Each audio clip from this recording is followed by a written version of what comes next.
Hello there, I'm Tony Gale and you are listening to We Are West Ham podcast.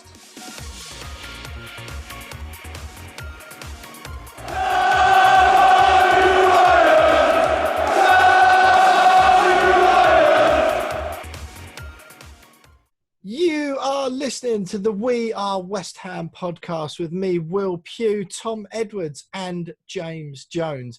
What a conflicting week at West Ham United. The Hammers scored their 5th, 6th and 7th goals without reply against another Champions League hopeful in the outstanding 3-0 win at Leicester. New right-back Vladimir Coufal looks like Thomas Repka and Sebastian Schemmel had a love child and then got Cafu to bring it up. We're 10th in the league and our goal difference is 4 better than last season's champions Liverpool. And then last night, we all came crashing back down to earth as another transfer window slammed shut. And Hammers fans were wondering where exactly that Grady Diangana money was spent after all. One signing, albeit one who looks promising, is simply not good enough. It's not good enough because West Ham nearly went down last season. It's not good enough because David Moyes asked to build a team of young, hungry players and has proved he deserves appropriate backing. And of course, it is not good enough because world-class football at a world-class stadium does not come from one budget buy from the Czech Republic's top division. West Ham's squad is threadbare and yet another transfer window has passed that proves the board's sole intention at West Ham is to just stagnate and exist, spending as little as possible to scrape survival in the Premier League, a la Mike Ashley at Newcastle. Bit of a bipolar week, James, happy and sad, loads going on. Great to see you both, lads. Jonesy, how are you? I'm good, thanks, mate. All the better for seeing you back in the UK. Yeah. After your 2-week stint in Portugal. I'm just wondering whether you left your tan in Portugal, though, mate. It seems to have disappeared. Yeah, it's not quite the same, is it? The rainy lighting must have washed off in the rain. Yeah, I haven't had a shower since I got back. So yeah, all good, mate. Very, very, very excited about West Ham. It's a far cry from what it was a few weeks ago, isn't it? The smile hasn't left my face since Sunday afternoon. Oh, that's good. Obviously, it is a strange one at the moment because the football on the pitch is fantastic. The stuff off it, not so much. But Tom, how are you? Good to see you, mate. And what's your mood? What's governing your mood the most? The 2 outstanding wins against Wolves and Leicester. Of course, we did lose to Everton since we last did the pod, but that seems to have been forgotten about. So much has happened since then. What's governing your mood the most? The wins and the great football that we've played 2 league games in a row, or the shambles in the transfer market? Yeah, good to see you, mate. And I think as the dust has settled from last night, I was fuming last night, but overriding feeling is a sense of pride in the 11s, pride in the squad who have gone out there and put in 2 high-class performances. And for me, 2 of the best since Payet and Bilic last year at Upton Park. And it was incredibly exciting. Unbelievable football. We absolutely deserve both of those results without a shadow of a doubt, and we took it to 2 seriously good teams. So for me, that's the most important take from this week. But as always, mate, I was expecting that from yesterday. I'm fuming and disgraced, but we've got a team who've come out and actually given it something. We've got a thin, bare squad who've come out and put in 2 massive, massive performances, and we look like we have an identity, a style of play. So for me, finding that in the last few weeks is more important than getting on the back of another transfer window where we all probably knew nothing was going to happen anyway. So trying to stay positive and trying to run with that, because we can't forget that result and that performance because we haven't gone out and we got a guy on loan. I think it's more important to remember the game. Absolutely, mate. Yeah, I'm pleased to hear that. I think that's the thing, isn't it? The performance at the weekend was, we said it before against Wolves about no one saw it coming. But in my perspective, that's 3 outstanding league performances in a row. I did think we were good at Arsenal. Could have gone either way that game. Wolves game was brilliant, but it got even better. It wasn't just as good as the week before. It was, I think, perhaps the most complete performance from a West Ham team in recent memory. I can't really think of one off the top of my head, but it's good to see you both. I'm glad we're both doing well and still reeling from the victory away at Leicester on Sunday. A little bit of housekeeping before we start the show as usual. Do follow us on Twitter at @WeAre_West Ham on Twitter to get involved in all the polls and the good news that we regularly publish, all the Betway charity bets. You can keep up to date with those. We'll cover those in more detail later. One of us finally won some money for our charity this week. So at @WeAre_West Ham on Twitter. You can subscribe to our YouTube channel as well. Tom is doing a sterling job of editing up these podcasts every week and getting them up and live on YouTube. The link to our YouTube channel will be in the description of this podcast if you want to see this show and the shows from previous weeks. These shows, they go up a little bit later than when the podcast goes live. So if you click on it when you listen first thing Wednesday morning, you're wondering where this week's episode is, it does go up a little bit later in the day on the Wednesday. Busy show, as I've said, coming up tonight. We'll, of course, talk all about the Leicester game. Beating top of the league away from home cannot be sniffed at whatever stage of the season it is. Seeing Alan Irvine and big Kevin Nolan celebrating on the touchline was wonderful. We will touch on Everton briefly, although it seems a lifetime ago, the defeat at Goodison Park last Wednesday. The Betway charity bets, as I've mentioned, we've had our first winner. You can find out exactly which one of us bagged some money for our charity in part 2. We'll cover the headlines. News breaking late today. The London Stadium owners have sued the law firm Allen and Overy over West Ham's 99-year lease, which could have ramifications. We'll talk Harry Redknapp's quotes about the board on Sky Sports News. King Arthur Masuaku has decided to put King Arthur Masuaku in his Twitter bio, and I'm still taking credit for it. We'll do the transfer roundup. We've got a guest, Rashane Thomas, friend of the podcast and West Ham correspondent for The Athletic, joins us. We'll have a Twitter poll. As always, we've asked the We Are West Ham fans and the We Are West Ham listeners what they think and how they think West Ham will finish after the last 2 games and the transfer window. James Jones leads Name That Game as Quizmaster tonight, and of course we will wrap up with the West Ham women's section. Absolutely packed show, lads, as always. We've got a week off the Opposition View this week because of course it's an international break. We've actually got some West Ham players who are away on international duty to talk about, but first of all, we can't talk about anything else other than the emphatic 3-0 win at Leicester City on Sunday. Jonesy, I said just then, perhaps the most complete performance from a West Ham team in recent memory. Is that something you buy into, or am I going over the top? I mean, I can't think of a better performance in the last 2 seasons. We've had good performances in that time. You know, we've had some decent wins as well. But I thought the Wolves' performance was it couldn't be topped, but they topped it at the weekend. You know, it's summed up perfectly in the Guardian's match report, where they say West Ham are physically, technically, and tactically superior. Which I never ever thought I'd ever read a sentence about West Ham like that ever in my life. And here we are talking about it. And you know, it's testament to the way that they've reacted to that opening day defeat to Newcastle, which, you know, had us all fearing the worst, you know, fearing relegation, to now tweaking the system, listening to this podcast and hearing Will bang on about what system should work with Masuaku. And here we are, you know, we've almost got something at Arsenal. We've battered Wolves, battered Leicester, and Spurs are next. It's been brilliant, and you know, I can't be any more positive about the performance and what, you know, could potentially be achieved this season if we continue with that system and actually for once get a little bit of consistency, because we've lacked consistency, you know, for decades probably, but particularly over the last few years, just a little bit of consistency. And you know, we're not going to win every game, you know, we are going to lose football matches, but you know, as long as they put performances in like that, then, you know, we've got half a chance of having a pretty good season.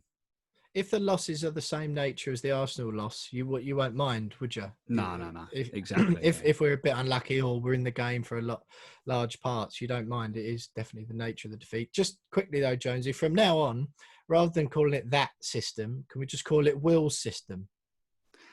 I suppose we could do. And might as well, mightn't we? Oh, yeah. I mean, if you really want to, Will, if you really want to take full 100% credit for David Moyes' tactical or Alan Irvine's tactical masterclass, then by all means, go for it, mate. Yeah, well, all of my friends have been questioning why they haven't been able to watch a West Ham game with me recently, but it is not just COVID, it is, of course, because I'll give the game away the fact that I'm on the other end of the line to Stuart Pearce when he's sitting in the stands. Tom, every single player was outstanding, I thought. But you couldn't pick a bad performer out of those 11 players. And like Jones, you said, you haven't been able to say that for ages. I thought each one of them, to a man, it's the best I've seen Fabian Balbuena play since the first season. I thought he was outstanding. Everyone gave the plaudits to Ogbonna, but Balbuena I thought was just as good at the back. But again, there was no one on that pitch who dropped beneath a 9 out of 10 for me on the weekend. No, absolutely not, mate. And I was just, when you were saying that, I was thinking the first person I was going to praise is Balbuena, because the first 2 games back in the side when he was sort of thrown in there unexpectedly, probably didn't expect to get a kick of the ball for a while in the Premier League. And then obviously Diop's gone down with COVID and he's had to deal with Jimenez and Adama's pace. And then he's had to deal with Vardy the next week. And the one hole in his game for me, or a big hole in his game, is his pace. And he's managed to use his brain, deal with them, drop off where needed. And he's a very good front foot defender. He wins the ball high up the pitch for us. He's important because he sets us on our counter-attacks. And he's been a standout in the last 2 games. He's been one of our better players. Another person I think doesn't get credit, and I'm one to get on his back, and I think he is a bit past it, but he might have found a new lease of life, is Aaron Cressler in that left centre-half position. He's brilliant on the ball. He suits that role unbelievably. He's got Masuaku's pace on the outside of him, defending him there, and then he's got Ogbonna's height on the inside of him. So he's picking up the right pockets. He's doing everything right as well, and I think it's absolutely that, mate. And Coufal coming in, 2 days training? One of them would have been a shape day when all they do is stand on the pitch and see what they're doing, and he's come in and seemed like he fits like a glove. And to a man, they were brilliant. And with everything that's going on in the background, with the potentially losing Rice, Diangana going, not buying players, really, really thin squad, to come out there and put in 2 high-class performances, I've got a lot more respect for this squad than I thought they've got more than they actually did. I slagged them off last year, a lot of these players or whatever, and wrongly so, because they've come out and they've shown a lot of bottle to get these jobs done, because it's not an easy start to the season yet. We've come out and played some of our best football for the last few years, like we've all said.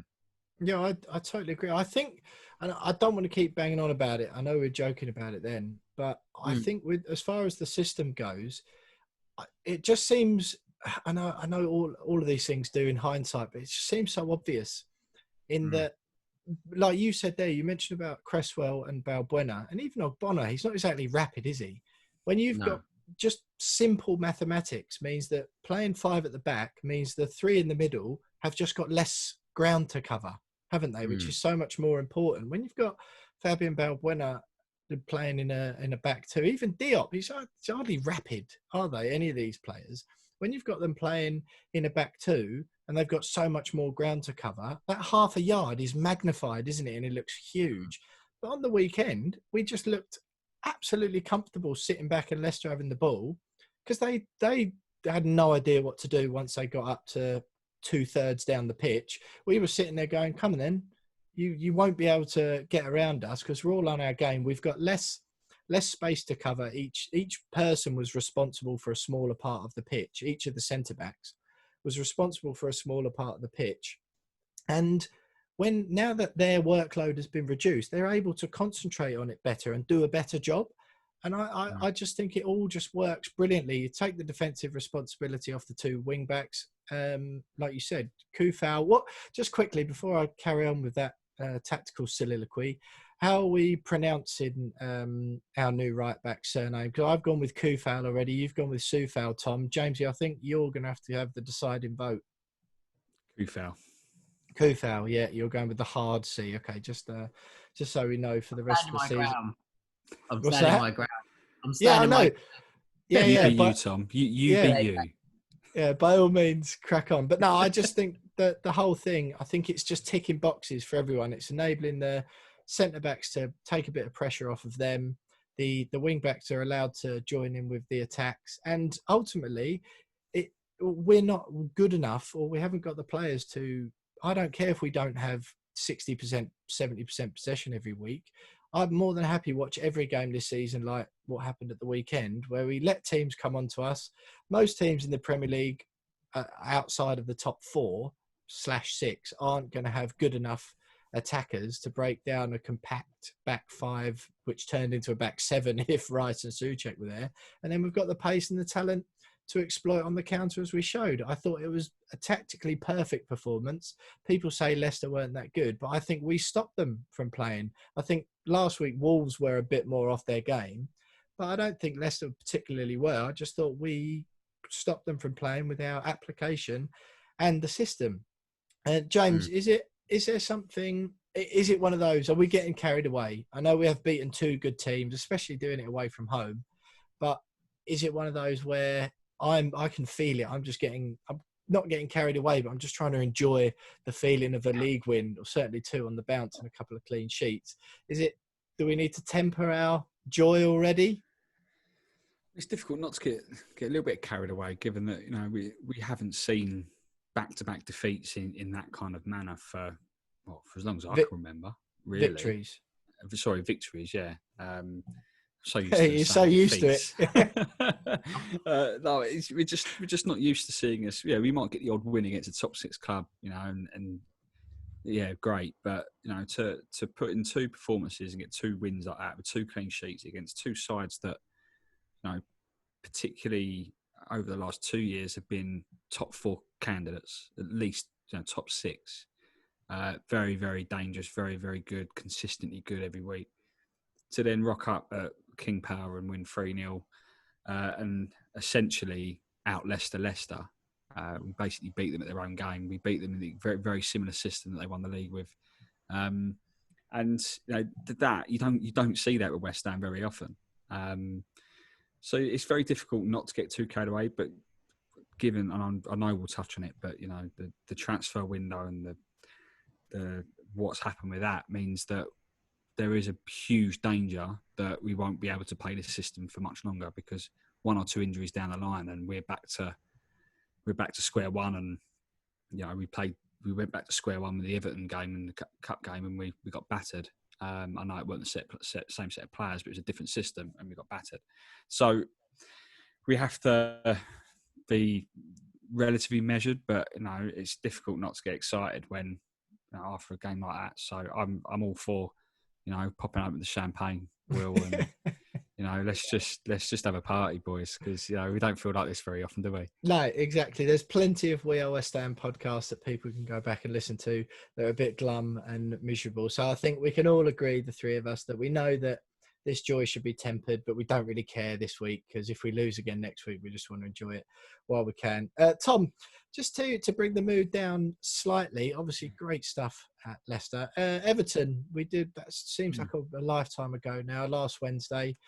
Disappointing, I suppose, to be out the cup because we'd done so well in the rounds before. But I said at the beginning of the season that I'd be more than happy to go out of the cups to teams who will finish above us in the Premier League. Or away at a fellow Premier League team. That's sort of all I said, really. As long as there's no embarrassment really in losing at Goodison. How did you sort of take that one? Yeah, I thought, it's like you say, Everton are top side. I think they're proving that week after week now. And you look at their second 11 that they played, and it wasn't even a second 11. James was playing, and then they got Gylfi Sigurdsson who's coming in. They got Gomez, Calvert-Lewin started. So it's not embarrassing by no means to lose to that lot, but we didn't show our best self. And like Jonesy said, it's because we make a few changes and we physically don't have enough centre-half to go out there and play the same system that we do in the Premier League with our first 11. If he wants to bring people in and use his squad players, we don't actually have the people to go out there and play the system that the first team do. So change the system. It blew my mind, sort of. If you're going to play Declan Rice, play him in the middle, keep the centre-halves in there and go for that. So I thought he made a couple of odd decisions, not making a sub when we were in the game at 1-0, then at 2-1. That was bizarre. Only team in the whole of the cup competition. The whole of football history. Yeah, I think, honestly, since round one, I read a stat that no club has not made a sub in the League Cup ever, literally. It's this year for sure. And that seemed odd. But like you say, if we come out and we do what we did against Leicester the weekend after, I'm not particularly that gutted, because there's always going to be good sides in that who will most likely knock us out. I think if it was the FA Cup, I'd be feeling a little bit more enraged, but it is the Milkman's Cup, so we move on. Yeah, definitely no shame to lose away to Everton. I agree. Just quickly, I don't know if either of you heard this. You mentioned, Tom, there about it being weird that it didn't make a sub. I'm not sure whether it was a joke, but it seemed to be like a fairly legitimate suggestion that Alan Irvine said apparently at the end of the game that Moyes was unable to watch the last few minutes. He couldn't watch all of the game. That is true, isn't it? I wasn't sure if that was one of my mates on a wind-up. No, it is true. Apparently he, for some reason or whatever it is, he couldn't catch the whole game. He didn't even say minutes or last few minutes. He just said he couldn't catch the whole game. So whether or not he's having a romantic night in quarantine with his missus or whatnot, or his stream's gone down, footy pass has failed him, God knows. But for some reason, he couldn't make a choice or do something in the last 10 minutes.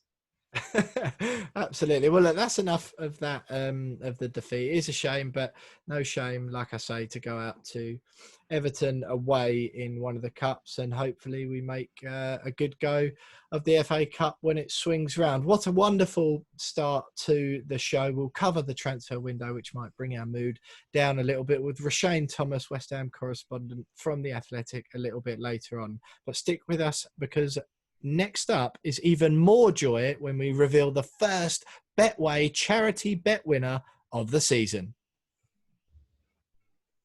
Right, I got 9 minutes 20. If I just go straight on, and we'll just quickly wrap it up, yeah? Yeah. Rather than doing another one. But I don't have to do it long, do we? No.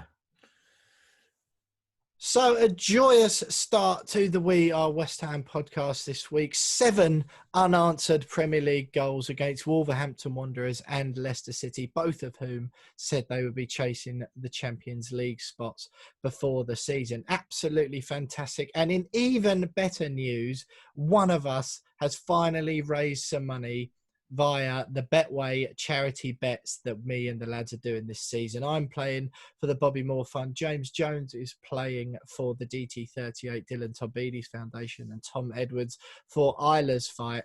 And it was so close to all three of us winning the bets. Leicester City's disallowed goal right at the end meant that James Jones and Tom Edwards did not win a penny, and I'm delighted to say that I have pulled in the first money of the season. £60 raised for the Bobby Moore Cancer Research Fund by me, with my bet of over 2.5 goals in the game, at least one goal in each half, and less than 5.5 total bookings. It came in quite easily for me, to be quite honest. When Jared Bowen slotted the third one in, I was obviously ecstatic that it looked like my bet was going to come in. Not loads of bookings, and even towards the end of the game, there wasn't too much squeaky bum time. But lads, I'm obviously delighted. I know you were both pleased for me, having spoken to you both, but it was so close to being a clean sweep, wasn't it? Jonesy, just remind everyone what you had first of all. Well, initially I had Jared Bowen to 2 shots on target, but I think we weren't able to do that at the time. So I switched it to Jared Bowen to score at the last minute, over 2.5 goals, and both teams to score. So Bowen got that third goal, as we know, over 2.5 goals with that goal. And then it just needed a Leicester goal. And euphoria turned to despair in the space of couple of minutes, and we're used to that with VAR, aren't we? But not in those circumstances. So yeah, it was a tough one to take, but made a lot easier by the fact that you got yours, Will. It was good to finally get some money on the board, and I could finally tweet out that league table graphic. Absolutely, yeah. Yours was an 11-2 shot, James, wasn't it? I think me, you, and Tom. Tom, just to remind everyone, yours was both teams to score over 2.5 goals and over 2.5 cards. You also only needed a Leicester goal by that stage. And I think me, you and James were the only West Ham fans in the country who went, yes, when Leicester's goal went in before it was disallowed. Yeah, mate, exactly that. I was watching it with my brother, obviously, as usual, now in quarantine, and it went in, and he's going, what are you doing? Well, he obviously knows the bet, but I'm sort of giving it this one on the phone to you. I text you, lads, here we go. Soon to be cancelled out. But whilst we're on it as well, I'd like to wish it's Isla's birthday on Thursday. So obviously give her a lot of love and send her love through Twitter or whatever means possible, because every little bit helps, whatever, to get the mood going, because she's a wonderful girl, and yeah, I hope she has a great birthday. That's great stuff. Great stuff. Well, look, lads, it was seriously unfortunate. No Betway charity bets for next week because, of course, we're on an international break. We will be joined by Chad from Betway next week as well to hopefully congratulate us on the win and just to touch base about where we're going for the rest of the season. He was hoping to join us tonight, but unfortunately, he's moved house and his internet wasn't connected up quick enough. So unfortunate we couldn't get Chad on tonight to officially confirm that first chunk of money that I've won for the Bobby Moore fight. As we say, that's 4 weeks it took us for the first win. We hope we'll have a few more. And the other two lads were absolutely, they were just so close. It was so unlucky. And Jonesy, what I'd just like to raise some attention to, you were talking last week about the raising awareness and the Dylan Tombides Foundation about testicular cancer. And I'm not sure most West Ham fans on Twitter today may have seen the tweet from Trevor Sinclair. I don't know if either of you two caught hold of it. Did you? Yeah, I saw it. Yeah. Sorry, yeah, I did see it quite late on this afternoon. Yeah. Yeah, and it again, just in line with what James was saying last week, and he encouraging the blokes listening to check your testicles, which is what the DT38 Foundation do. Trevor Sinclair tweeted this afternoon, just want to share my last few days, found a lump in my testicles, phoned the doctor, went for an appointment, had a check, went for a scan, and all seems fine. Please check your balls, chaps, at Balls to Cancer. So Trevor Sinclair there, who's been coming out with some absolute gold on all things West Ham recently, just commenting, backing up what James was saying last week, encouraging people to check yourself. That also, of course, applies to any women listening to check yourselves. We all know the lots of public campaigns, but good stuff from Trevor. Glad to hear, of course, from everyone at We Are West Ham that it's all okay. But just another positive push, Jonesy. That there's no need for any stigma with those sort of things. It's always better to just get checked and go and sort it out. Hey. Mm-hmm. Absolutely, yeah. It's also highlights at the age of 47. It's not. The average age I think is less than that. I think the average age is 33. It shows that just because you're beyond the average age doesn't mean that you're out of the woods. You still need to check regularly. I think Tracy Tombides told me that the youngest recorded case of testicular cancer is 9 months old. So just because you're before the average age or after the average age doesn't mean that you're out of the woods. So good, really good example there from Trevor Sinclair that still get yourself tested. Doesn't matter how old you are. Still check yourselves. Absolutely. Obviously, best wishes to Trevor. Great stuff from you, Jonesy, on the DT38 Foundation work. Unfortunate not to pull in your first lump of cash this week. Same with you, Tom, for Isla's fight, but we'll keep going. We have got our first Betway charity bet winner of the season with my 60 quid for the Bobby Moore Fund. Stick with us, obviously, for the rest of the season because they'll be going till the end. But stay with us next because we'll have Roshane Thomas from The Athletic talking all things West Ham and that shambles of a transfer window. You are still listening to the We Are West Ham podcast with me, Will Pugh, Tom Edwards and James Jones. And I am delighted to say we are joined once again by a friend of the podcast and the Athletics West Ham correspondent, Roshane Thomas, to talk to us about that transfer window. Obviously, there was so much activity done by West Ham, incomings and outgoings, that we needed a high-level professional to help us sort through it all. And what better man than Roshane? Roshane, great to see you again, mate. What a busy transfer window. I bet you didn't stop, did you? I know, you said a lot of activity. Well, there wasn't much incomings, bro. Hardly not much incomings at all. Yeah, it didn't start. It was a window where West Ham were linked with everyone under the sun, really. Like, the amount of players West Ham were linked with, you could have filled the new starting 11. It was just so many players.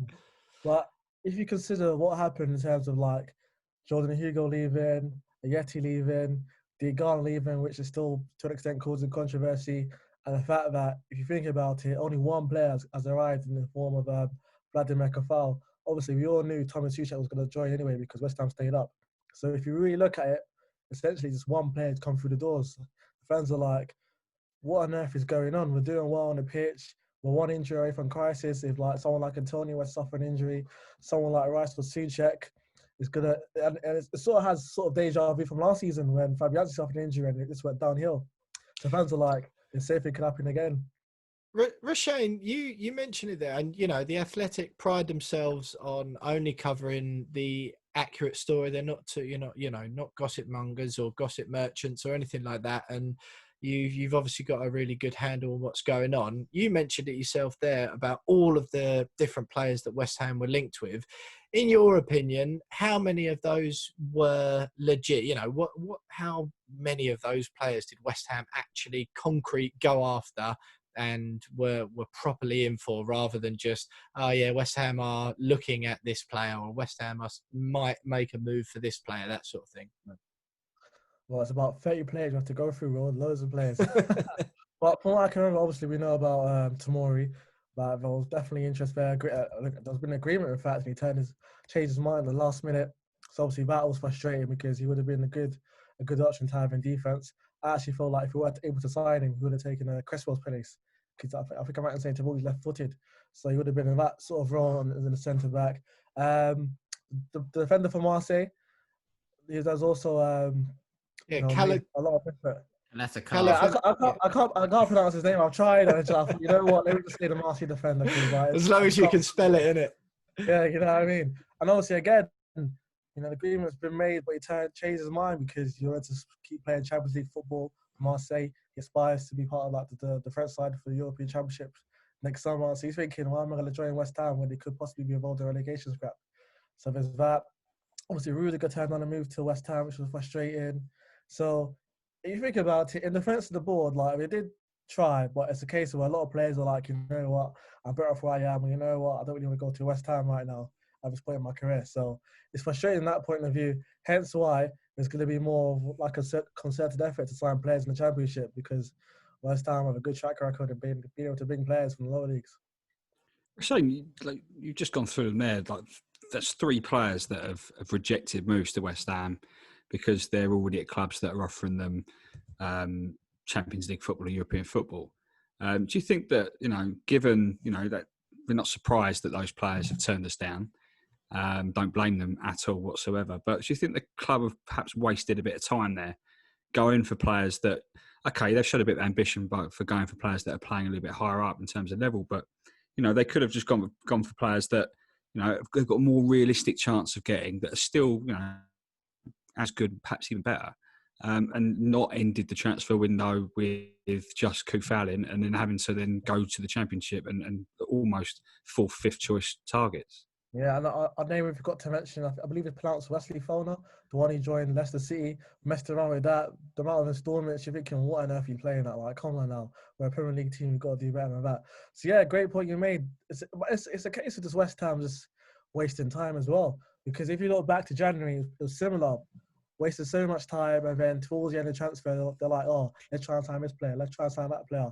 And if West Ham had reached out for these targets much earlier in the window, bear in mind the window was the best part of 4 months. That window took forever to finish, and there you have it, deadline day. West Ham trying to sign players, and only one player's come through the door. So it's frustrating because fans are like, what on earth is going on? We sold Diangana a month ago. Surely there's time to plan, use that money. Where's the money from that? No, hasn't been spent yet.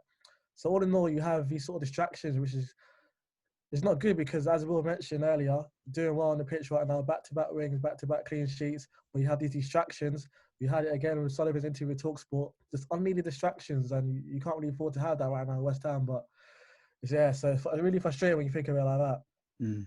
Well, Shane, do you think down the line that this could have a bit of an impact on the relationship between Moyes and Sullivan, or Moyes and the owners? Because he's clearly stated he only wanted a centre-half, or at least that was what he mainly wanted this window, yet we've ended it with not a centre-half. We've got a right-back from the Czech Republic League, and we're now left in the same position where we're probably going to have to go and pick Craig Dawson up or someone like that for very little money. It's not a long-term project. Do you think Moyes is going to be angry and almost a bit of resentment towards the board and fractious relationship because he's been done dirty here in a way?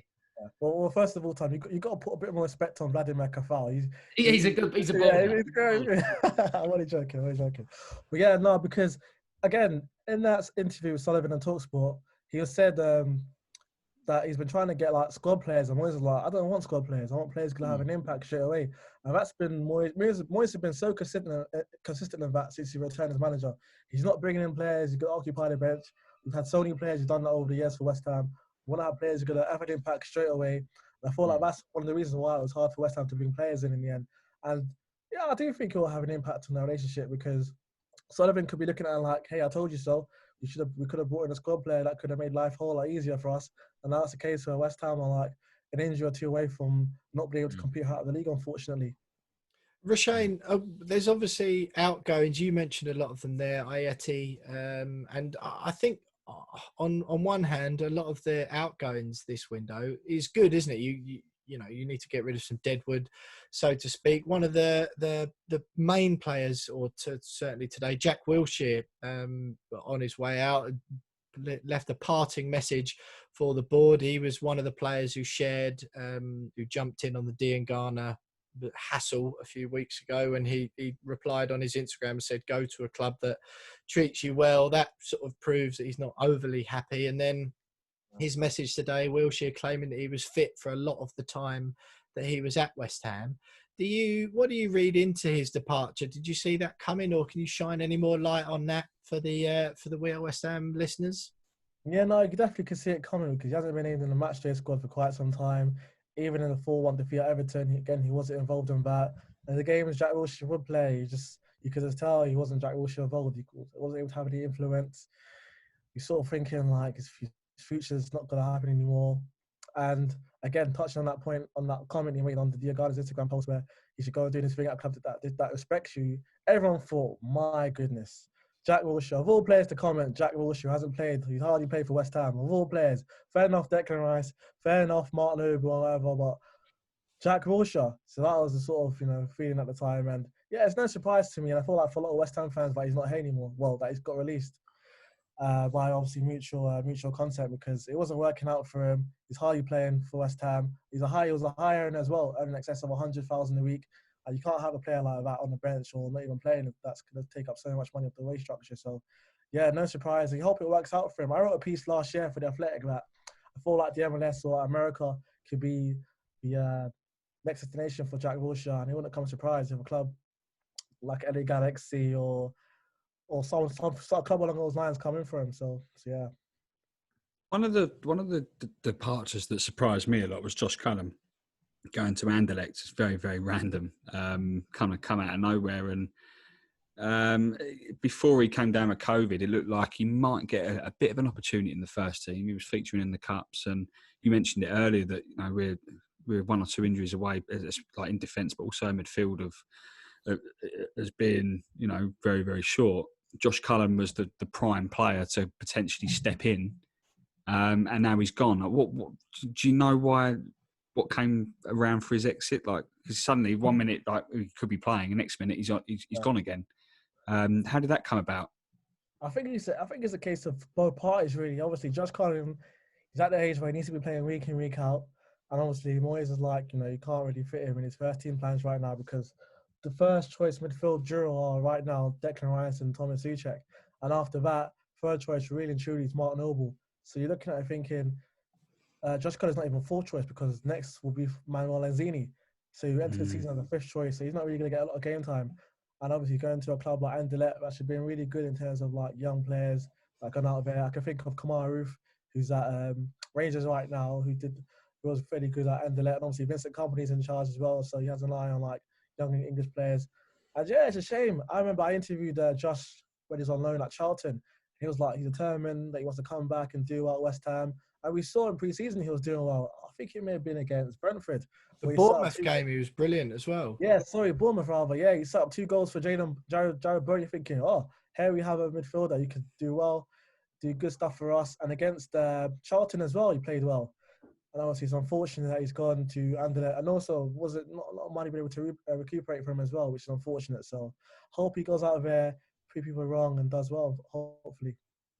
Shane, the best thing that came out this window is obviously us keeping Declan Rice, the linchpin to the side. But and they've got a lot of praise for it, the board, in the forthcoming days. But were they ever tested? Was their metal ever tested with a bid? Was it ever likely, or was it just one of those things swirling around the media, and there was actually nothing in it really. What Yeah, actually? but Chelsea didn't make an offer for Declan Rice, touch wood right now, because if they did, oh my goodness, my heart would have been beating so fast if that were to happen. So, yeah, it's good that he didn't make an offer for him, because you sort of half thinking if they were to make a bid, then probably due to what happened in Ghana, it most likely would have been accepted, and that would have been the worst thing possible for us people who care about the club. So it's great that he started West Ham. I feel like he's doing a great job. And in my opinion, I can't think of a better midfield duo right now in the Premier League than Souček and Rice. His performance at Leicester was really good. He could have scored a goal this season, that drive around from midfield. He hit the crossbar, so close. So he's been doing great stuff. And I always say it, like, go against Watford, the long-range goal, and he ran to the technical area to hug David Moyes. I didn't see one player hug Manuel Pellegrini, not one player. Mm-hmm. So that tells you the sort of impact Moyes is having on him. He's grown into a really good young leader as well, 21, and the amount of stuff he's achieved already at West Ham. So it's great for his career, what he's doing well. And I remember a few months ago, myself and Will, we spoke to Tony Carr, and he kept saying, listen, he's doing great stuff for West Ham. Why leave right now? Give it 2 more years, achieve more stuff at the club. That you could be like, hey, I'm ready to go to a big club now. But until then, hopefully he stays and keeps doing well for us. Absolutely. Roshane, well, just one more quick one before we let you go. Love having you on, as always, and you've been worth your weight in gold again this time around. Just quickly, Robert Snodgrass to Celtic, just a quick fire, yes or no, is that going to happen? No.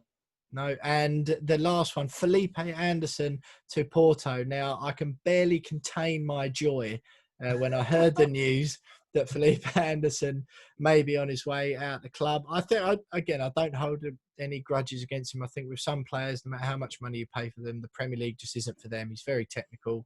Maybe the physical nature of it, not for him. But it sounds like the Porto deal is as good as done. Can you see him? Can you see that deal going through? Yeah, it's as good as done. I spoke to one of his representatives earlier on and said, yeah, deal's almost done. So just like the medical wage structure, that's also has to iron out at the minute. So yeah, he's gone, and I don't feel like a lot of West Ham fans will be unhappy about his exit. Been poor for West Ham for quite some time. Again, in that cup game at Everton, he wasn't able to have any impact whatsoever. And the sort of pleasing aspect of his departure, we'll see Yarmolenko, I guess, feature more from the bench. Obviously, Yarmolenko, in my opinion, isn't really a starter, but he's a player that's capable of having an impact from the bench. Obviously, the game against Chelsea, the winning goal he scored. So on his day, he can turn up. And a player that a lot of fans are forgetting about, Nathan Holland. He had a good long spot at Oxford United, recovering from a hamstring injury. So he's a player who could also get a chance as well following Anderson's exit. Absolutely. Well, you said that a lot of West Ham fans may not be sad to hear about Felipe Anderson's exit, but the We Are West Ham listeners will certainly be sad to hear about your exit. Roshane, you've been great as always. Thanks for joining us, and we'll speak to you next time. Thank you very much, Will, and looking forward to seeing your hat again. So that was Roshane Thomas, their West Ham correspondent for The Athletic and friend of the We Are West Ham podcast. Roshane, great value every time he comes on the show. And if you don't already subscribe to The Athletic, do go and follow Roshane on Twitter, because he's very good value, and he's normally at the front of the queue with all the West Ham news. So other headlines away from transfers, I am delighted to announce James Jones has just whispered it tenderly into my ear that Felipe Anderson's move to Porto has been confirmed. Jonesy, a season-long loan, am I right in saying? I don't know. It's Tom that whispered it in your ear, mate. I haven't seen the headlines. Oh, was it? I was just too overcome with joy to differentiate. I see that Tom looked so disappointed when you said my name and not his. It was definitely Tom that said it. Just got a wet towel after a shane on his head. But no, mate. Yeah, apparently it's a season-long loan. They haven't actually released if there's a clause to buy him at the end of it. But I presume that we probably wouldn't have done that for me, because there's a good chance he'll go there, stick a few in, because it's a league which will suit him. So I think the intelligent move would have been to not put a clause in, because we could actually recoup a bit if he does well in the Champions League. Because bear in mind, he will be teaming up with another West Ham cult figure in Tony Martinez, who just signed for Porto this summer as well. So front three of Anderson and Tony Martinez are about to come to the screen near you on BT Sport Wednesdays for the Champions League. Better believe it. I should have stayed in Portugal. Should have gone Yeah, and catch you a got a few. game, mate. Yeah, exactly. Yeah. Well, look, lads. Away from transfers, I think Rashane covered a lot of it there. Everyone sort of made our views clear on the transfer window. Would like to have seen more. Probably all expecting it. The amount of players we did bring in, not that makes it okay, but window pass, I think at least things are going well on the pitch at the moment. And just as James said, fingers crossed for no injuries, and perhaps we'll I would imagine it will be, if we're desperately in trouble again near January, the board will move as they did with Souček. If not, probably try and scrape it until the end of the year. But general headlines, lads. The one we mentioned, or we didn't mention with Rashane there, is that London Stadium owners have sued law firm Allen and Overy over West Ham's 99-year London Stadium lease. There's been a series of legal battles over the ground already, but yeah, the owners of London's Olympic Stadium have kicked off a legal fight with Magic Circle law firm Allen and Overy over its drafting of West Ham's 99-year lease. Obviously, there will be more to come out on this. It's quite a technical story at the moment. But like I say, there's been extensive lawsuits on this already. There's some rumours, whispers coming out over the course of the evening on Tuesday, which is when we're recording, that this could hold some sort of sway and potentially affect West Ham's deal that they've signed further down the line if there was proved to be any wrongdoing when this agreement was drafted. But again, lots more to come on that, and I think more details will emerge over the next 24 hours or so. So if you listen to this later in the week, you may know more than we know now, but that's certainly one to keep an eye on, lads. As well as that, Harry Redknapp with some interesting quotes coming from Sky Sports News last night. Harry was doing part of doing the Deadline Day show with Jim White. Some interesting stuff. They were tweeted out. I don't know why. I just happened to be up. I wasn't watching the Sky Sports News towards the 11 o'clock deadline with any hope that we were going to sign anyone. It was more just the fact that it was on in the background. But I was listening to Harry and he was talking. I liked a lot of the stuff he was saying, to be honest. Jonesy, have you got the quotes there, James, that you could read out for the listeners? Yeah. So they'll be okay this year, but the fans want more. It's a big club, 60,000 people every week, and they want more. But unfortunately, David Sullivan, as rich as they are, they're not in that mega league. The club needs a buyer. It needs someone to go in there with real money, and they would be buying a fantastic football club with great tradition and a great fan base. It's a club I think someone will come in and buy in the next couple of years. Foreign owners probably, but they'll take the club where it could go. I almost fell off my chair when I saw he praised the fan base there, Big Sam.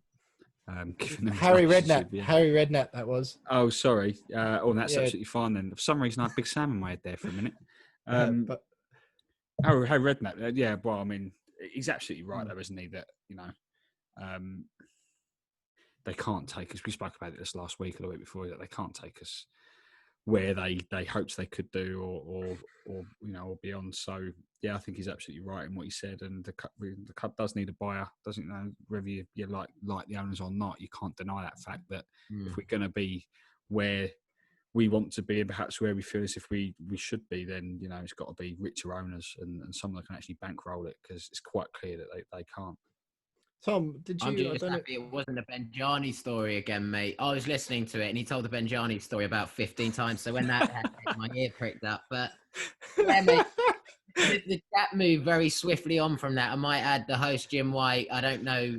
I'm sure he was doing his job and it was a lot going on. But yeah, the conversation didn't go on much. But you could tell Harry was actually trying to get his teeth into it. And that he's one that obviously isn't that respected at us for what went on in the years after. But yeah, fair play to him. He really did stick his neck on the line and actually defend us. And he did it in a measured way, in a way which should have been listened to, because he's bang on. Even if you do have a soft spot for the owners or whatnot, I think it's now come out that they're not in a position to financially back us and keep us as a sustainable, successful football club.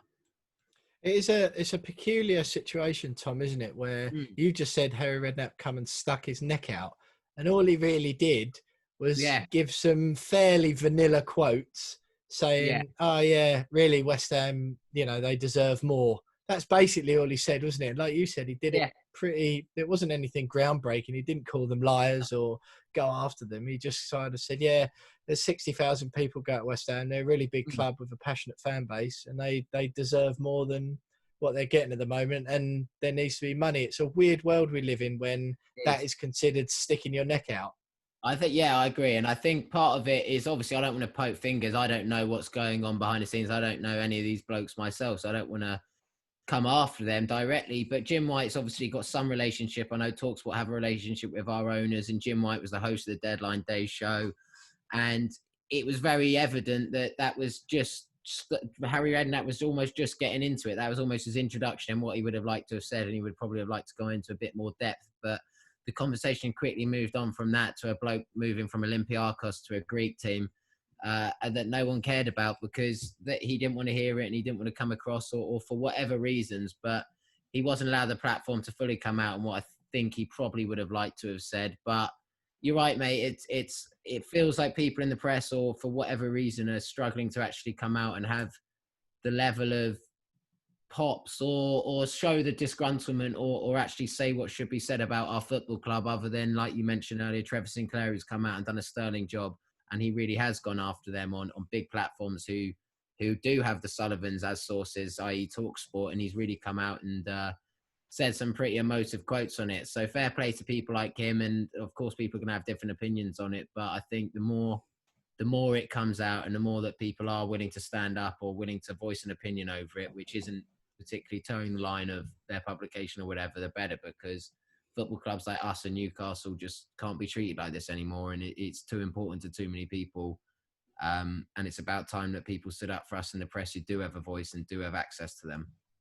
Yeah, I think to play devil's advocate somewhat, I do think the Deadline Day show perhaps wasn't the forum to entertain a former West Ham manager ranting about the current board. I know where you're coming from, but I do think it's important to try and sort of not just jump on that bandwagon every time it comes along. I think he didn't shut Redknapp off. That was the second time he'd mentioned something like that. But yeah, I think, like you say, the way he did it was good, and he seemed to. I know he comes across as quite an amiable bloke, whatever he's talking about, but he certainly seemed to care a bit about the TV. Lads, the next today is an anniversary. It's a very special anniversary for me because today marks 7 years to the day since we won 3-0 at White Hart Lane, thanks to Revel Morrison, and you can hear that back. And this is Revel Morrison. He's all on his own at the moment, and Morrison is all the way through. Revel Morrison, is this to be 3? Oh, it is! Simply sensational. 3 goals. Are they on their way to their first 3 points away from home this season? So that audio, credit to the West Ham United official Twitter account for that audio there. But what a day that was. I was in the away end that day with my old boss, who was a Tottenham fan. And I've never seen anything like it. When the 3rd goal went in, people were coming over our heads. It must have been the worst day of his life. In fact, I think it was. But I remember the first one went in. I think it was Winston Reid's one where he headed it down. Nolan blocked it on the line. And then he scooped the rebound in. And even then you thought, oh, don't worry, they're going to come back. And by the time when Morrison wormed his way down the pitch and dinked it over Hugo Lloris just after Ricardo Vazte had got the luckiest goal I'd ever seen by shooting it into Lloris. It cannoned back off of Lloris, then hit Vazte in the shins and nestled in the bottom right corner. One of my best days of my life, not just watching West Ham. Were either you two there? No. I was lucky enough. Yeah, I was lucky enough to be in there. I absolutely loved Revel Morrison at the time as well for a million reasons, but I was all over him, and that was such a good moment, mate. That was that moment when he stuck it in, and you just know 3-0 when you're looking at the scoreboard with 10 minutes to play, and you're thinking, what's happened. We might get a draw here. Yeah, here we go. We've got a sniff here. yeah. No, that was absolutely phenomenal. And I celebrated so hard that game. I think I had a bit of a hangover anyway, but I celebrated that so hard that I was sick outside the ground. It was just one of those where you're singing solidly non-stop. And I remember walking outside the ground and I just threw up. I'd only had about 2 beers because, your boss sacked you the next day. Funnily enough, I kept on. But what a day that was! What a day! Lads, one more just before we wrap up this excellent segment, transfers and the headlines of the week. This is perhaps the biggest news story of all. Is that King Arthur Masuaku, the man with the nickname that I am taking all the credit for, because we've had precisely 0 replies on the We Are West Ham email, wearewesthampod@gmail.com, to my call last week for West Ham fans to get in touch with any proof that they used the term for Masuaku, King Arthur, before December 2017, which is the first time it showed up on mine and my mates' WhatsApps. And I checked this week and he's only put it in his Twitter bio. Arthur Masuaku has got King Arthur in his Twitter bio. He said, just so everyone knows, King Arthur is just for a laugh. He's obviously had people getting on his back saying, why are you calling yourself King Arthur? I'm sure he's replied to all of them and said that it was actually Will Pugh who started it back in 2017. But Jonesy, obviously you hate it when Masuaku does well because I love him so much. Have you got any particular thoughts on him adopting my nickname? Because that's the West Ham first team formation that I'm responsible for now, and also dishing out nicknames to the first team players.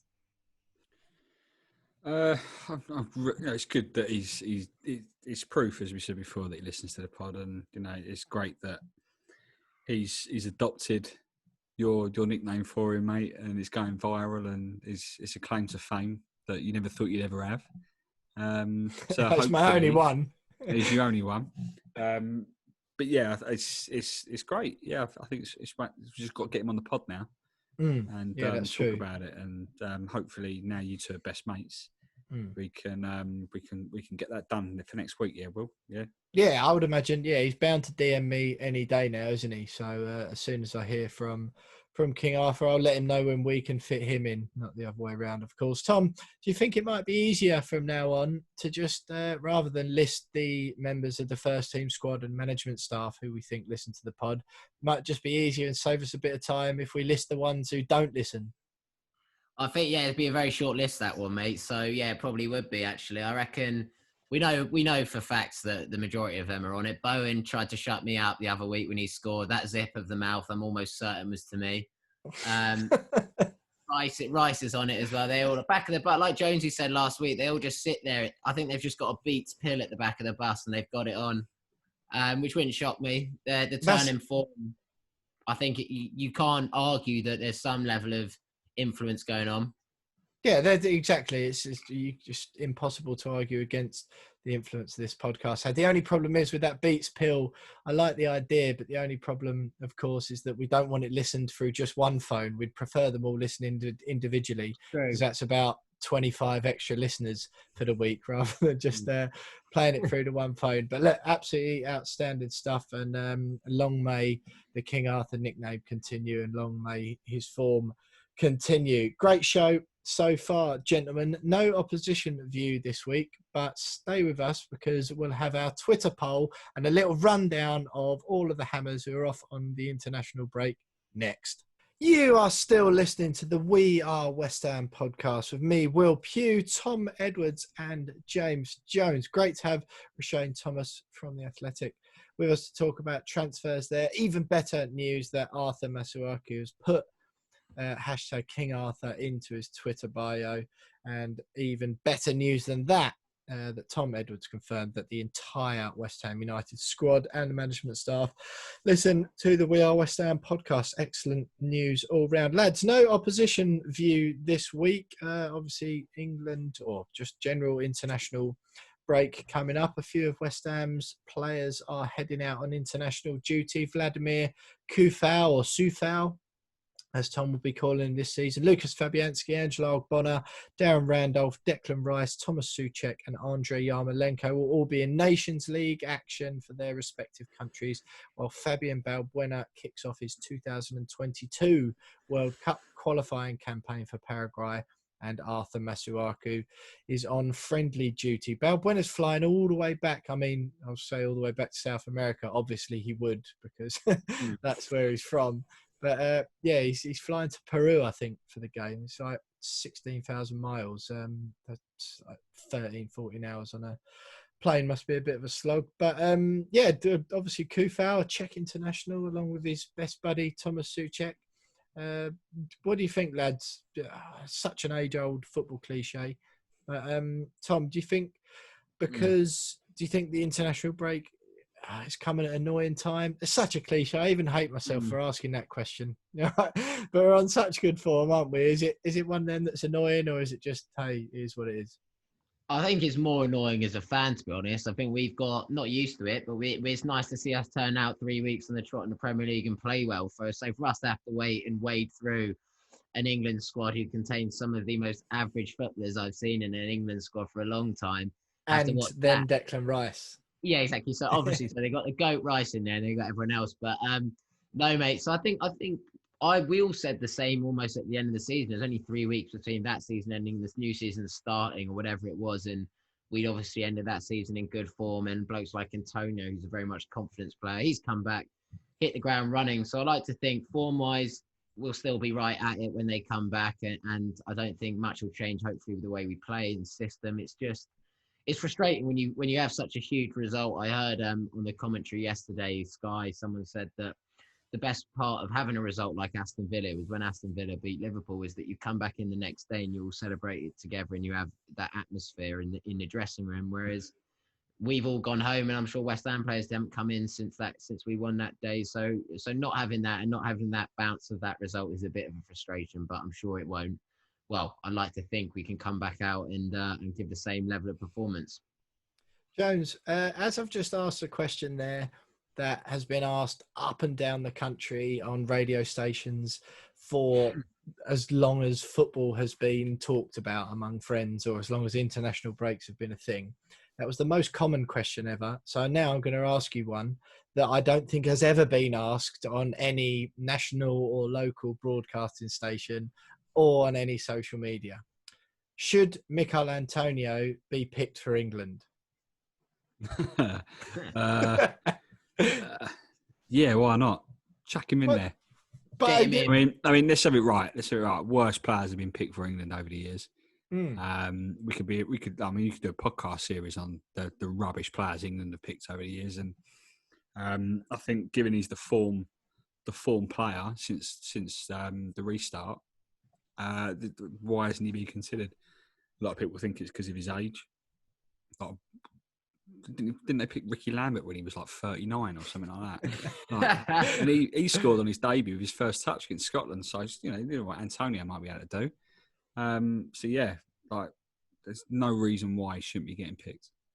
England, no, but that's semi-serious. I think so. Yeah. Half joking, but like you say, he is the informed player in the league. I think he's joint top scorer since the restart. Is it one of them because Southgate thinks a little bit more longevity, and everyone seems to, even West Ham, seem to be sort of waiting for it all to go wrong, or for Mikel Antonio to sort of revert back to the little bit less consistent player than he once was? But do you think it's reasonable, Tom? So yeah, no, I absolutely. I was about to say, yeah, mate. I don't think there's a player who's playing the 9 position right now who's more complete than him right now. He can go in behind. Calvert-Lewin. Yeah, Calvert-Lewin, but I think he's better than him. He's bigger, he's stronger, he gets less service, he makes more chances, he's better in the air. I saw a stat, he scored 18 headed goals since he joined the Premier League, which is more than any other player in the same time since he made his debut. So he's one of the best strikers in the air. He's rapid, can play off the shoulder, he can back you up, and he can win fouls, and he's starting to get in the right places. So first year, he's had a real good crack at playing 9, playing up front. He's always been bounced around his whole career, left wing, right wing, wherever. It's the first time in his whole career he's had a settled position. And he's really, he's the difference maker that we have. Not a single centre half wants to deal with him. He sucks so many players towards him because he's so big, so physical, and he will also beat you in behind. I think he's a real trump card, whether that be for us or England. I think the age, like Jonesy said, might be the thing against him. But I just think he's got so much to his game, and he's got better technically. And I really do think he's one of those who's underrated. Southgate picked him before in his squad, and so did Allardyce, but he got an injury both times. So he will probably go down as one of the most unlucky players ever not to get an England cap, considering he was in 2 squads for 2 different managers. Absolutely. Well, one thing that is certain, that right there from you, Tom Edwards, is going in the promo clips this week for sure. Yeah. If you don't already, follow us on at @WeAre_West Ham on Twitter. Because to be honest, I was semi like joking, semi-serious, but I think what you said there makes perfect sense. If the manager wants to pick form players, then there's no one in better form right now, is there? Certainly of Jamie Vardy. He's got a few penalties this season, and he hasn't really been in games. Did absolutely nothing on the weekend. And obviously he's retired from international duty anyway. So if you're at a loss for someone else up front, if you get an injury to Kane or Calvert-Lewin, who I think both of whom I think deserve their place, of course. Yeah, they do. Excellent from you, Tom. There, lads. One thing that I like, just quickly before we move on to the Twitter poll, one thing I like the idea of is Arthur Masuaku bowling it into the Democratic Republic of Congo dressing room, going, "Hey, lads, you'll never guess what nickname I've got in England now. You'll never guess what they call me. Only King Arthur." I'm just bowling it into the dressing room, crown on, going, "Lads, come at me." Just put like crown on, big boombox over his shoulder, playing regal straight music. Face. Absolute straight face as well. Yeah. Call me the king, boys. Yeah. Literally cape and a sceptre and a boombox playing regal music. It's funny that his Twitter starts to pop off when he starts playing well. I didn't hear a peep out of him for the first time. Yeah, literally that. I didn't even know he had social media, and the bloke's not stopped tweeting. I literally followed him today. When I saw it in the running order, because I think I followed him, then unfollowed him after he literally picked the ball up away at West Brom in 2017. I think that was my last straw.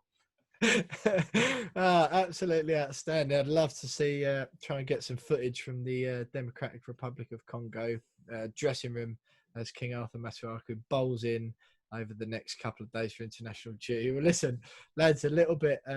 That's enough of this serious journalism that we've been doing on the last few minutes on the We Are West Ham podcast. Now, we've put out, as we do every single week before the podcast, we put out a poll on the We Are West Ham Twitter account earlier on. And now, for those of you who saw the poll or are listening now and thought, well, you're boring, it's the same content from We Are West Ham, I've seen it before. You're right, it is. It's the same question, or a very similar question to one we asked a few weeks ago, but there is logic and some thinking, method behind the madness. That's a phrase I'm looking for. And the question this week was, having seen the first 4 Premier League games and the international transfer window slam shut with just one new arrival, where do you think West Ham will finish this season? Now, we did ask this question before the season kicked off, so I'll give you today's results first. The options were European spot 1st to 7th, 8th to 12th,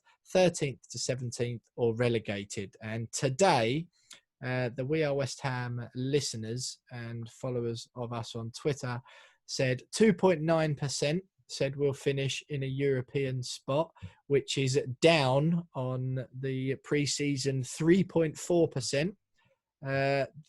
Today 23.4% of people think we'll finish between 8th and 12th, which is up on the pre-season question of 8, or the pre-season amount of 18.2% of fans. 13th to 17th was the overwhelming winner once again today. 64.7% of people think we'll finish between 13th and 17th, which is up from 60.4% before the season. And this is the one good thing, I think. Only 8.9% of We Are West Ham listeners think that West Ham will get relegated as of today, and that is down from 18% thought we would go down before the season started. So Jonesy, it seems like in a way West Ham fans are now, they're certain we're not going to do anything in the European spots, but less people think we're going to go down as well. Very much 13th to 17th, won before the season and won the day today. What's your thoughts on that, and what else are the listeners saying? Yeah, I think all that shows is that the form currently kind of cements us as a mid-table club-ish, or just below. But the transfer window and the lack of business has kind of still got left out in people's minds. But some of the listeners commented under the poll. Tom Toll, this wing-back system works a treat. We have the potential to finish top 10, show potential buyers that we're a club with a future. It's quite an interesting response. Alan Rizepa, I hope I've pronounced that right, Alan. If we keep going in that system without any injuries, we should finish about 10th. We need some luck to go our way, which I suppose we're always crying out for luck, aren't we, at West Ham? And Willfield, based on our squad now, injuries will determine where we end up. A few injuries and we're in deep trouble, which kind of follows the trend that we've been saying this week on the podcast. So a little bit more positivity, but almost cautious positivity, because we know that it could all go very, very wrong. I think some fans are half expecting it, given our track record. Yeah, well, as ever, we like I say, we do one of the polls every week. We ask the We Are West Ham listeners what they think. Tom, I'll just throw to you because another. Obviously, not everyone who listens to the podcast or follows We Are West Ham podcast on Twitter follows me, but I tweeted something out. This was last night after the Jack Wilshere news broke. And I just said, feel for Wilshere, hope he makes it elsewhere, but West Ham fans will hope his departure signals the end of that type of signing. Nasri, Evra, Hernandez, Wilshere, and even Zabaleta, money down the drain. There must be a shift to longer-term thinking with young, hungry players. Now, I was a little bit nervous about putting Zabaleta in the first place, and I was proved right. Lewis John replied and said, Will Earl replied and said, Zaba is the only exception in that list, gave 100% every time he played for us, was solid for 2 years. Then, like my dream, said, get out of here with that Zabaleta chat, mate. He put in 110% every time. Now, I just want to make it clear that I wasn't knocking Zabaleta. My point with Zabaleta was that basically, as good as he was, and I know he put his all in every time, West Ham were only ever going to get a couple of good years out of him, which is exactly what happened.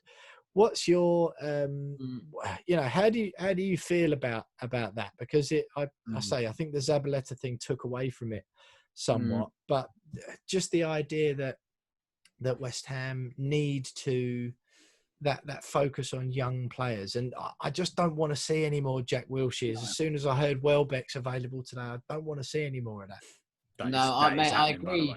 Yeah, I know we're linked with him. Of course we are. I think, mate, brilliant. I really loved the tweet, but then I saw Hernandez's name in there, and I actually jumped through my screen and have a go at you because I not only spent 75 quid in a long sleeve black away shirt with Hernandez, but the bloke also was a 1 in 3 man, so he could have been worse. But no, the sentiment of the tweet is ideal, mate. We cannot be like, we can't have a wage bill where you've got players like that who either injured or don't have the fitness to play twice in a week, who are on the best part of 100 grand. We physically cannot go after that. Look at all our success stories in that team. Cressler was signed young. Antonio was signed young from the Championship. Bowen.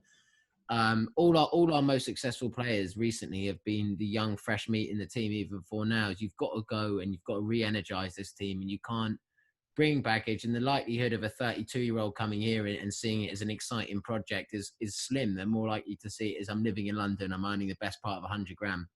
I can sit here and see out the back end of my career playing for a relatively decent established Premier League club with a great fan base and have a nice canter to the end of my career earning this money for 3-4 years. And I think I waxed lyrical about Yarmolenko, and I do think he's got a lot of talent in those boots, but he's one who's now the wrong end of 30, who's sat there, he's picking up astronomical wages, and whether I think he's good enough, I really do think he's good enough to contribute to the team, but he's not even getting the chance. So we still have players in that squad who we can wean out, who are exactly what you're saying about that tweet, who are over the hill and are on too much money. And I think you're bang on. I think we simply have to start looking at a youthful squad.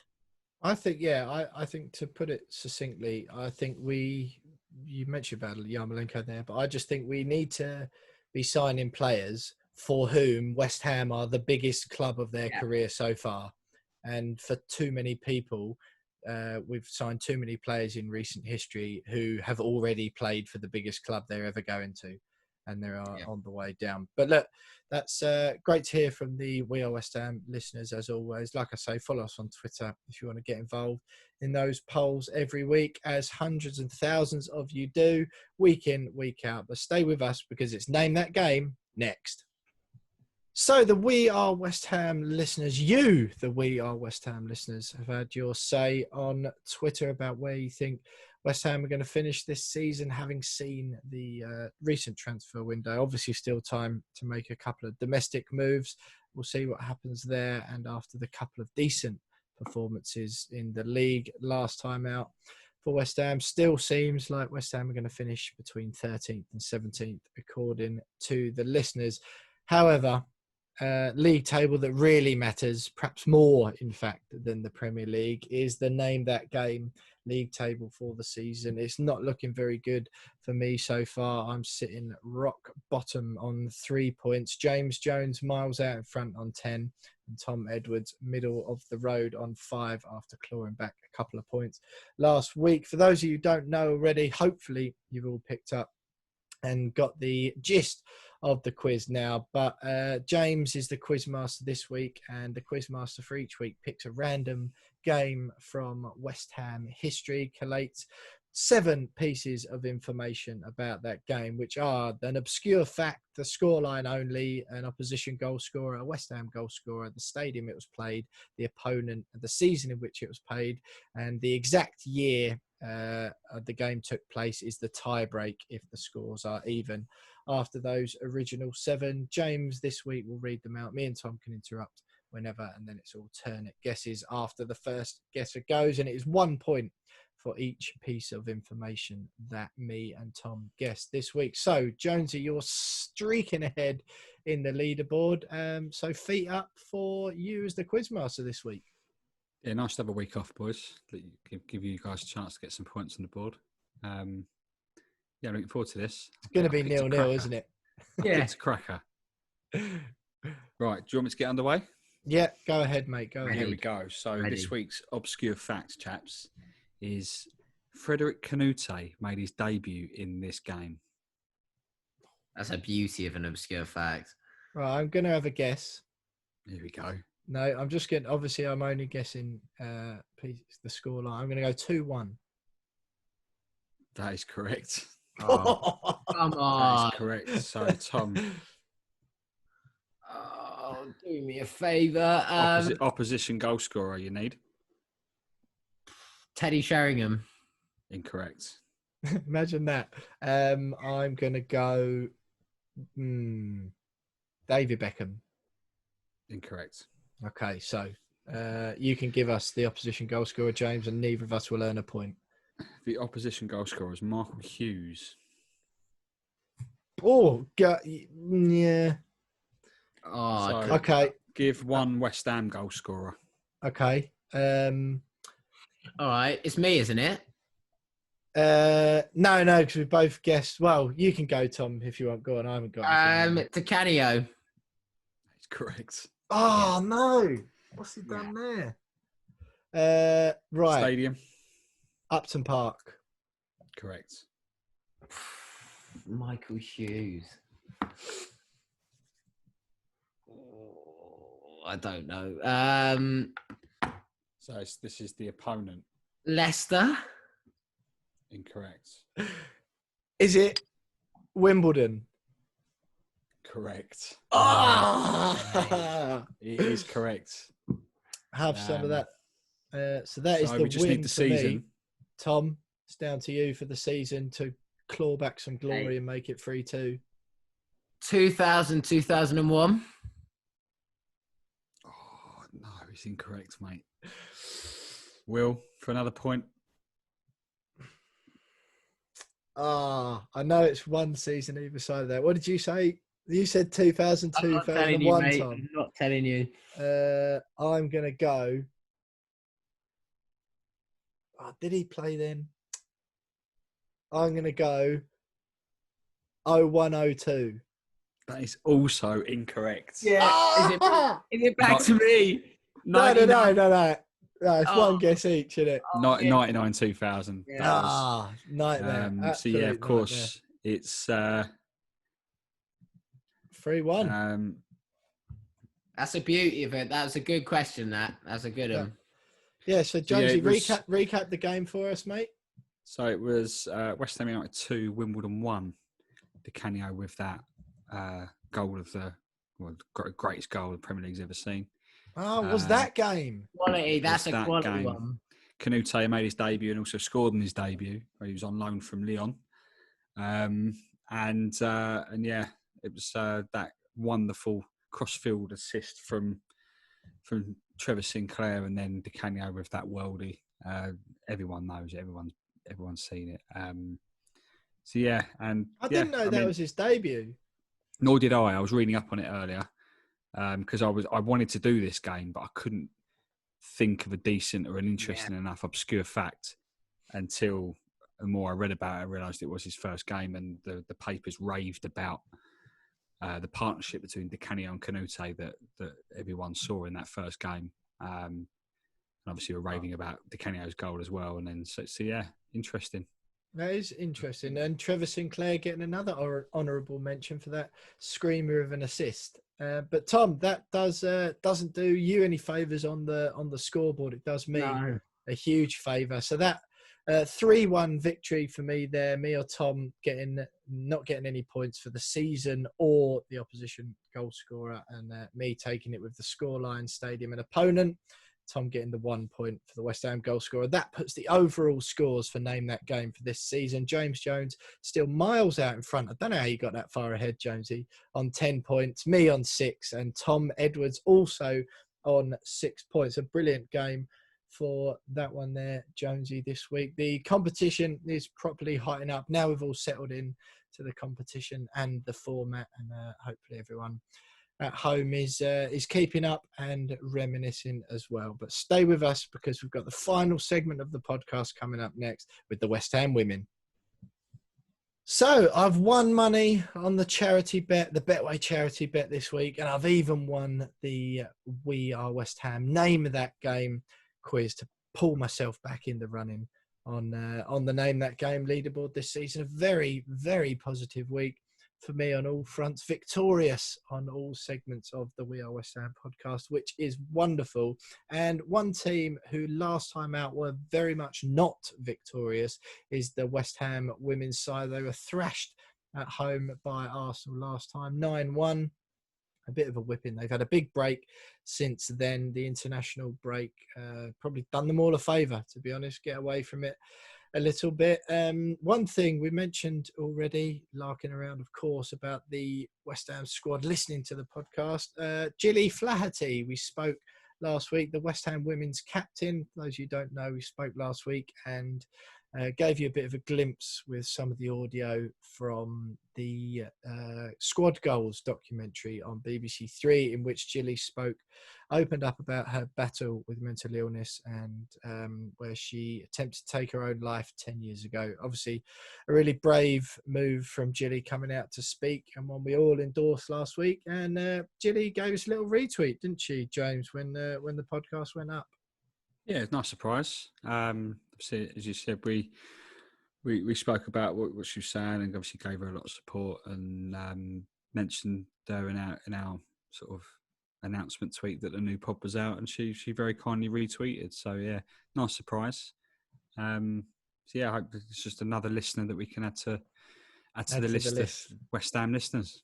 Absolutely, and yeah, fingers crossed if we hopefully might be able to get Gilly and a few of the girls on this season. But they're finally back. It's been a long old break, certainly longer than we're used to seeing for the men's international breaks. But the girls are playing Brighton at home in the League Cup tomorrow. That'll be, I think, one, Tom, that they would probably certainly expect to give a good account of themselves, and a game they could easily win. Yeah, you'd like to think so. And like we said, all our wonderful guests we've had on have said that these are the teams that West Ham should be looking to be the best of the rest. Obviously, you got the Arsenals out there and Chelseas and Cities who are spending a bit more money and going out there and really competing in Europe as well. But the Brightons and Readings of this world, last weekend wasn't a result the girls would have wanted, and it's a real shame. And they just need to get the shooting boots back on. This year, I think we haven't scored more than one goal this season in a game. We've scored 2 in the 3 games we played this year. So go out there. It's a home fixture. We got to go out there and be on the front foot and like to get some positive momentum going, because obviously the Arsenal game and the Reading loss at home are not the two results you want to come off the back of. So it's just about turning that corner and putting in a performance, and got more than enough to beat this Brighton side. And I really expect the girls to go out there and get it done. That is it. Just to clarify, though, it is actually an away game tomorrow night. Oh, sorry, my bad. That's the Broadfield Stadium, so it's at Brighton, but it's the League Cup opener. So the League Cup, the Women's League Cup, is played slightly differently. It's actually a group stage first. West Ham in with Reading, Charlton, and Brighton. So no games played so far, and then obviously teams qualify, or the best performing teams qualify from those groups, and then it's Everton away in the WSL on Sunday. So no games for a while, Jonesy, and and then 2 like London buses, 2 in quick succession. Everton, like I say, on Sunday at Walton Hall Park. Everton's second in the league at the moment. West Ham down in 9th. Everton unbeaten. They haven't even conceded a goal. The only team in the WSL this season not to have conceded a goal. Definitely a tough fixture incoming. It would just be certainly a case of hoping to keep the score down. It's one of those games where a point, which would be West Ham's second of the season, would probably gratefully received. Yeah, it's a tough return to league action, isn't it? I suppose it kind of links back to what we were saying before about the international break getting in the way of league form, and obviously. We did mention, didn't we, that they probably could have done with a bit of a break, but then to come back after that loss to Arsenal, but to come back and then have to face an equally as strong Everton side that are in form, haven't conceded a goal, joint top of the league with that Arsenal side, it's a difficult ask. But they've got to play that cup game with Brighton first, and if they can get a positive performance and a positive result in that, then they can take that into the Everton fixture and perhaps build on that, but it's going to be difficult for them. But they've got to start getting points on the board, because it's if you go 4, 5, 6 games at the beginning of the season without getting many points on the board, then it makes it a very, very difficult and long season. So hopefully we can get at least a good performance, a bit of positivity back, and then go from there.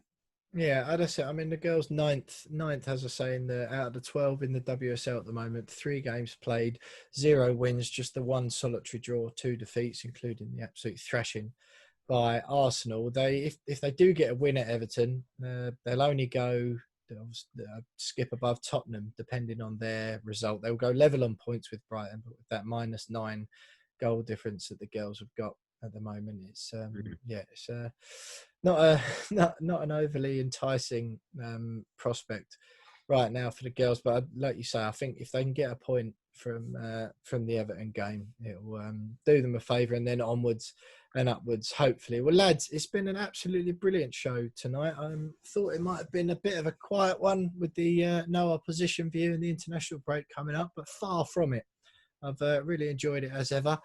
Just a quick Fantasy Premier League update. Of course, the We Are West Ham podcast. I'm running a Fantasy Premier League. The code for that is on our Twitter, but it's also, if you want it, if you haven't already joined, it's lowercase CNY60U. Lads, Jonesy, you got the most points of all 3 of us on 61 this week. I came in second with 49 and Tom on 43. Overall, I'm still leading out of the 3 of us on 220 points. Jonesy, you're on 198. Tom on 189. Just a quick shout out to Joshua Rosen and his team, Bubble and Squeak, who moved to the top of the We Are West Ham League this week. He's on 298 points total, which is quite impressive, and he jumped ahead of last week's leader, Rudy Eagling. So, yeah, congratulations to Josh. Jonesy, you seem to have a little bit of a pickup in your form. Obviously, the first 2 weeks making you suffer still. Still 22 points behind me, which is easy to make up. Tom still only 9 points behind you, so very much a league of two at the bottom of the league, and then me out there on my own. I'm angry about it this week because Why is that? Jose Mourinho told everyone that Heung-min Son was injured, so I took him out and replaced him with Harvey Barnes, didn't I? What happens? Harvey Barnes has a goal ruled out. Son, later on that day, Son starts, scores 2 and assists 1. And I had a good week with 61 points, but it could have been up close to 80 in the end. So I'm not happy about it, really. It was a really poor week for me. And I got Pep Guardiola by Jose Mourinho. I'm gutted. I'm sorry to hear that, Jonesy. Tom, I saw you tweet about that you had Ollie Watkins in your team, yet you only managed to get 43 points. I have Ollie Watkins in my team, yet I've stuck very closely by the German Theo Walcott, who happens to turn out for the West London, I don't even want to say her name, Chelsea. They're discussing so much because so many of their players have let me down. But that's Timo Werner I'm referring to. But yeah. So I've stuck side by side by him since the start of it, and he's got me about 8 points in 4 games. And I've got, it's just not going right, mate. And then Aubameyang captain against Sheffield United at home still doesn't stick when in the onion bag. Kieran Tierney, obviously they concede in the last 20 minutes. David McGoldrick, he's got 1 Premier League goal in his whole career, just bends one in the bottom left. That was inevitable. So it's just a rub of the green, but I think I'm going to have to follow Jonesy down the path of a wild card, and I might unleash that at Prey, the international break, and see who comes back fit and raring to go. Yeah, I must admit, even though I'm doing all right so far, I'm thinking of that. I've stuck with Werner again. I was going to swap him for Calvert-Lewin, had the money and the transfer to do it, but didn't bother. And I just saw the Ruben Vinagre, who I thought was going to be absolutely outstanding value, starting for Wolves every week. Has been loaned to some team in Portugal. So Olympiacos, wasn't it? Olympiacos. Yeah. So good stuff. But I say, join in if you can. Fair play to Joshua Rosen, who's top at the moment. But do sign up if you play Fantasy Premier League with the We Are West Ham League, lads. Brilliant show.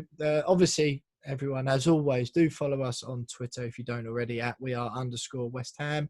We're on Instagram as well and YouTube. Subscribe and follow us on YouTube. Like, rate, subscribe, all of those things. And if you've got time this week, do us a favour. Now it's the end of the podcast. We're not going to say anything interesting from here on in. So just swipe up to the description. Go down to where you can give us a review. Give us 5 stars. And write some nice words if you can. We'd really appreciate that. Lads, brilliant show. Just some final thoughts, very brief, 30 seconds from each of you. Jonesy, you first. Yeah, a lot of positivity. It's I'm looking forward to a bit of a break with the international break, but buzzing for Spurs in a couple of weeks' time. It's going to be an interesting game, that both sides going into that fixture with 2 really, really big results. So looking forward to that one. So, 2 weeks of positivity between now and then. And hopefully a couple of signings in the domestic transfer window. Thomas?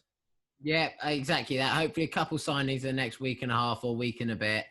And there's not a better game when you're starved of league football than to come back and face the old enemy in Spurs. So fingers crossed we carry the form over and let's get at it, because we've got a good enough 11 to go out there and do a job. So I'm positive here, mate, and we'll get some signings in this week. I'm sure of it. Brilliant stuff. International break for the West Ham players next week. No international break for We Are West Ham. But it's been a brilliant week on the pitch. Not so good off, but keep the faith, everyone. Up the hammers, and we'll see you next week.